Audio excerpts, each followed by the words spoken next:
Dear Diary, Jude the alien told us that we have 72 hours or District 11 is going to be wiped out. My brother Liam's there. I know my brother, he's a politician, and they're not really good people. They only care about themselves and big business, and the people are just expendable. Please, my brother, what do we do? I have to go in there and warn them. But I'm wanted right now. If I go in there, they're going to arrest me. I didn't mean to hurt that guy. I didn't know at the New Year's Eve party I would find women being paraded into a room, and that they'd be sterilized and their eggs would be taken from them. That's not right. You can't pick and choose what people will live. You can't say just because you're wealthy and well off that you have a right to live over someone that was just born into poverty or low income. That's not how it should be. I've got to figure out a way to save them. It's like true love. It's like the heart. The heart. It hurts when you love someone. You know, it's silly that I'm safe now in District 42, which was a district that we were trying to get out of. And now here, the district that everyone wanted to get into, the posh district, the district with the food and the money and the heat and the good water, they're the ones that are going to be destroyed. Truden, the alien, said it. But can he do it? Does he have a bomb? What is this laser? I'd have to break in. I know Jaimin and Singing Joe said I shouldn't go back to District 11, but I have to. I'm going to sneak into the drone. So I got the drone and flew over there. And I flew to District 11. I saw it ahead. And there was a couple robo-cop drones that went by. I hope they don't see me and hear the noise of the drone, because they have radar. But then some below started walking, and they're like, halt, who goes there? Halt, who goes there? Curfew. And it was someone walking their dog. So thank goodness, distraction. So I headed to District 11 and dropped down and hid the drone. I'd have to tell my brother. What's going to be happening. So I snuck into my brother's house, and the maids were there, and the servants were there. It's such a big, huge mansion with different wings, the left wing, the right wing. So many wings, so many hallways, 4 stories. Oh, the maid had a tray of food. I was so hungry. She walked by me, and I just had to go in the kitchen and grab something. I saw a piece of cheese, and I snuck it and shoved it in my mouth. I needed some strength.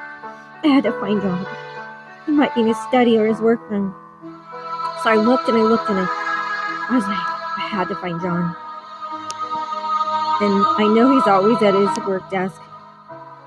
So I went to his office, knocked on the door, and he looked at me. And he's like, well, who do we have here?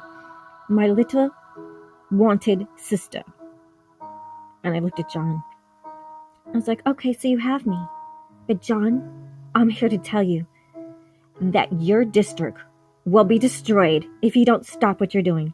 It's like, oh, sister dear, what do you mean what I'm doing?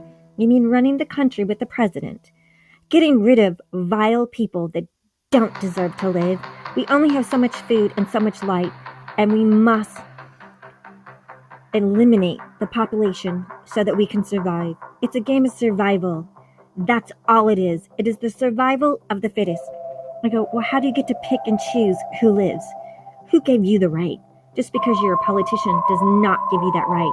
You're supposed to help the people. I was like, well, sister dear, any minute now, the guards will be coming, and you will be held my prisoner. And yes, we haven't looked at your eggs, but I think your eggs aren't worthy of survival. But they would carry my generation on in my name. So yeah, their eggs will be next. You can't do this, John. How can you do this? There is an alien ship, I blurted out, that they will evaporate District 11 if you don't stop this. You have 72 hours. I've told you. I came here to warn you. I've come to warn you. And he just looked at me and said, guards, take her. And the guards grabbed me, and I looked at him. He didn't even care. And he's putting me in the doctor's office to have my eggs removed for his name to survive? I couldn't believe it. I just said, John, no, you can't do this. You can't do this. You're my brother. And he's like, sister, darling, it's a game of survival, and I'm going to survive.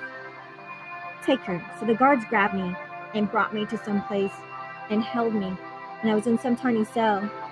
And I just couldn't believe that my own brother has me locked up in a cell.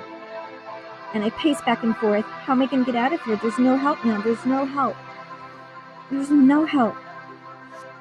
So it was like, I don't know how many hours I was in this cell. There was a little slat, and they gave me some water and a piece of bread. A piece of bread and some water after 11 hours. And then I heard a knock on my cell. And I heard my name, Emily. And I was like, I recognized the voice. Emily, is that you? Emily. It's me, it's Liam. And I looked. Liam, what are you doing here? How do you know I wasn't here? He's like, I heard from your brother that he caught you. I've got to get you out. But how, Liam? How can I get out of here? He's like, I'll figure a way, Emily. I'll get you out of here.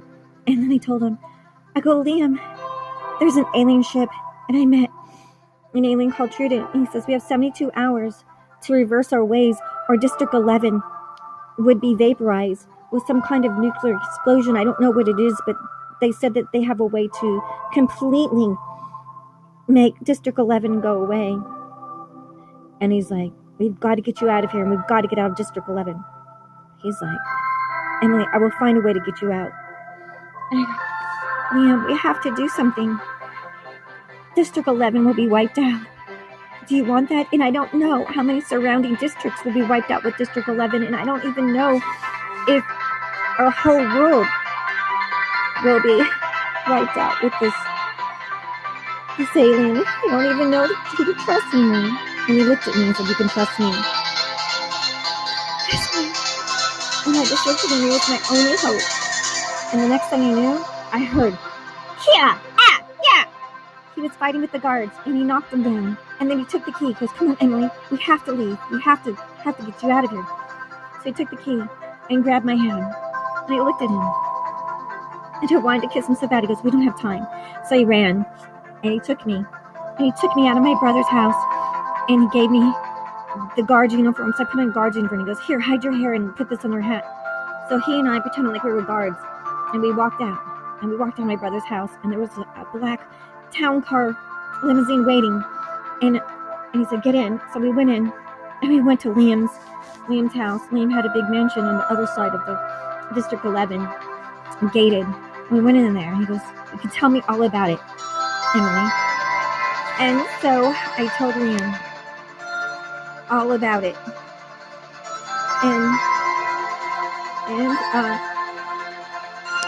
And so I said, Liam, I met with the alien.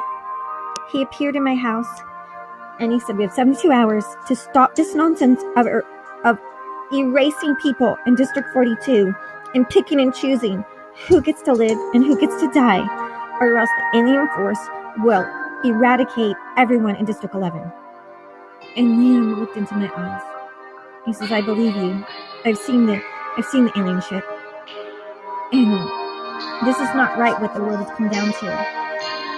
And he looked at me and goes, if we're going to die, I want to be with you. And I looked at him and we kissed. And then he said, I want to have a night with you. So he took my hand and walked me to his bedroom. And there we made love all night. Beautiful, beautiful love. We kissed each other. And it was like fireworks went off. We caressed each other's body and held each other. It was beautiful. We made love all night long. And we kissed each other. And we talked. And we just caressed. And we lied there holding each other. This could be our last night. This could be our last night together.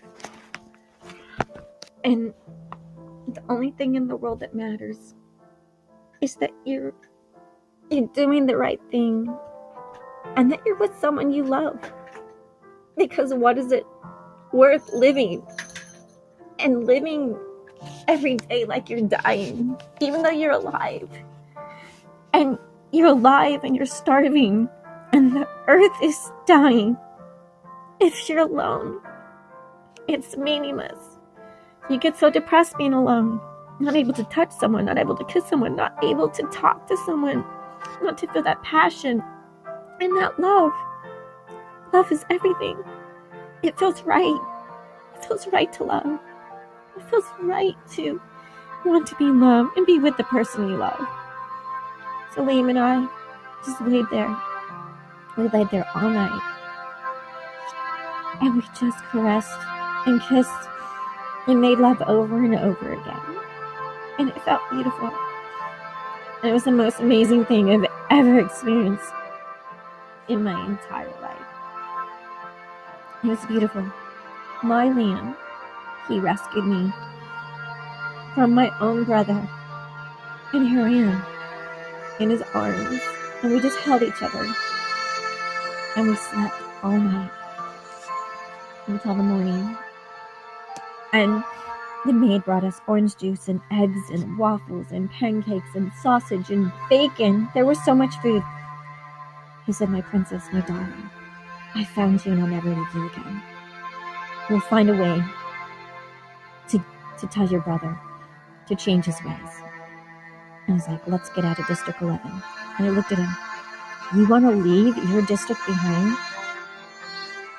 And he looked at me. "Nothing is right unless I'm with you." And we laughed. And we ate breakfast. And I knew this was my Prince Charming. This was my soulmate. If we were going to die, we were going to be together.